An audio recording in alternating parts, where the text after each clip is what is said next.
discussão tem sido feita com as mudanças das novas leis aí que regem a dupla cidadania italiana. Esse vídeo não vai ser um vídeo para você entender toda a burocracia por trás disso, mas é um vídeo para refletirmos sobre aprender o idioma e a nossa questão de cidadania. E será que somente quem tem a dupla cidadania italiana vai ter a vontade de estudar o idioma? E como você, entendendo o italiano, você pode ter novas oportunidades de vida. Vamos acompanhar. Roda a vinheta.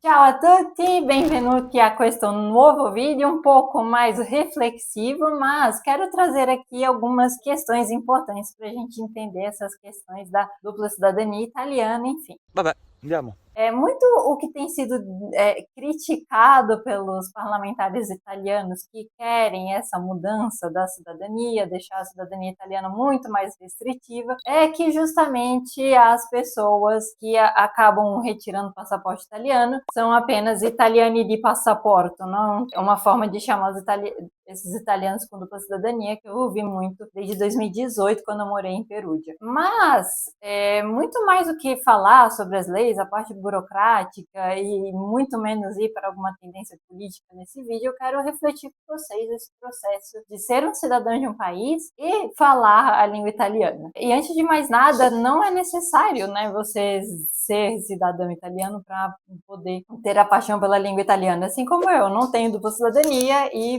estudo italiano desde 2008, vivo da língua italiana, a língua italiana é minha paixão, minha profissão, é tudo que eu amo. Mas vamos lá, né? Os italianos criticam muito esses italianos de passaporte, porque justamente as pessoas tiram o passaporte italiano, não se interessam minimamente pela cultura, pela história e pela língua italiana. Claro que cada um tem liberdade de fazer o que quiser, né? Inclusive eu tive muitos alunos que foram para a Itália, tiraram o passaporte italiano e foram viver suas vidas na Irlanda, na época, né, antes do Reino Unido sair da União Europeia, iam também para o Reino Unido. Mas a ideia da gente pensar onde entra a língua italiana aí é justamente, né, essas pessoas que vão fazer a dupla cidadania italiana lá na Itália mesmo e que vivem a cidade, vivem a rotina da cidade onde elas estão fazendo o processo de cidadania. A língua italiana não vai ser útil ali? Tudo bem, tem aquele período um pouco mais de reclusão que você vai ficar no seu apartamento esperando a passagem do Vigile, mas e você falar com seus vizinhos, poder ir na pasticceria, comprar seus doces, cumprimentar as pessoas, e os italianos, pelo menos aqueles com os quais eu tenho contato, eles gostam. Quando você demonstra interesse pela cultura deles, eles gostam de conversar com você, e aí você pode tornar todo esse processo muito menos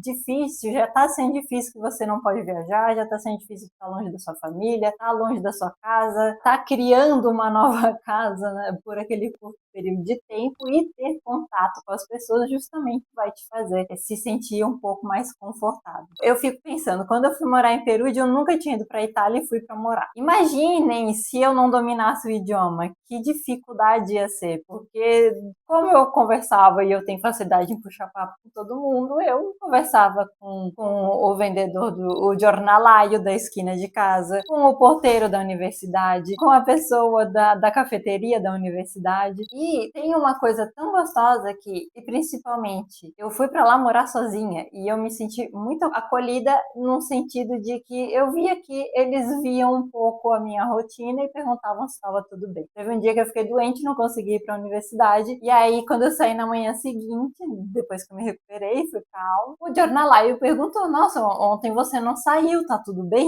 São coisas assim que podem parecer tão simples, mas que quando você já tá longe da sua família, da sua rotina habitual, elas te trazem um sabor de estar em casa, né? E isso só é possível com a língua italiana. È vero. E mais do que isso, né? Mesmo que você não vá morar na Itália, mas para fazer aquele turismo mesmo, de buscar suas raízes, de conhecer a cidade do seu antepassado italiano. Tenha certeza, nas cidadezinhas minúsculas de onde partiram a maioria dos imigrantes italianos, você não vai encontrar ninguém que fale inglês, né? Então, por que não ter um pouco do italiano italiano, pelo menos para conhecer a sua própria história. E também a questão de que quem tem o passaporte italiano pode votar, né? Então vocês recebem a cédula eleitoral da Itália, podem se inteirar sobre o que é aquela votação e vocês votam e enviam pelo correio o seu voto, né? Que vai interferir lá na política italiana e que pode ser também algo que interfira nos seus direitos e deveres enquanto cidadão italiano. Mesmo que você não viva na Itália, você vai votar. Então, como que a gente vai votar, né? Lendo os jornais para entender o que está sendo discutido, o que é o objeto daquela votação. Aprender o italiano sendo cidadão italiano não é uma coisa que precisa terminar quando, se vamos supor que o pior cenário aconteça, de que realmente não seja mais possível obter a cidadania italiana. Vocês vão poder exercer a sua cidadania italiana de outras formas, né? Aprendendo idioma, se inteirando da cultura e passando isso para frente na família. Ma che bella cosa! E para quem já tem o passaporte italiano, mesmo que não seja casado agora, você vai ter um cônjuge no futuro e esse cônjuge, para ter a cidadania italiana por casamento, vai precisar fazer uma prova de italiano. E por que não vocês não estudem juntos para tornar esse processo muito mais interessante e dinâmico, né? Para o seu cônjuge ter com quem conversar em casa, para vocês exercerem a prática do idioma. E aí, por que não, né? Terminar o processo de cidadania do cônjuge indo para uma viagem para a Itália e todo mundo se comunicando, né? A gente tem alguns casais aqui que um dos companheiros faz por causa da prova, o outro faz junto e eles falam já, quando tudo isso terminar esse processo, a gente já vai lá para a Itália e já vai comemorar e vai falar o idioma, né? Isso é muito legal. Aprender o italiano é uma questão de se inserir numa cultura, de conhecer mais culturas, né? De entender a Itália para além das ondas do turismo, aquele turismo mordi food, que os italianos chamam, né? Que é o turismo que chega, olha a cidade e já vai embora. Os italianos não gostam muito desse tipo de turismo, mas se você se mostra diferente, a sua recepção vai ser diferente também. Ora capisco.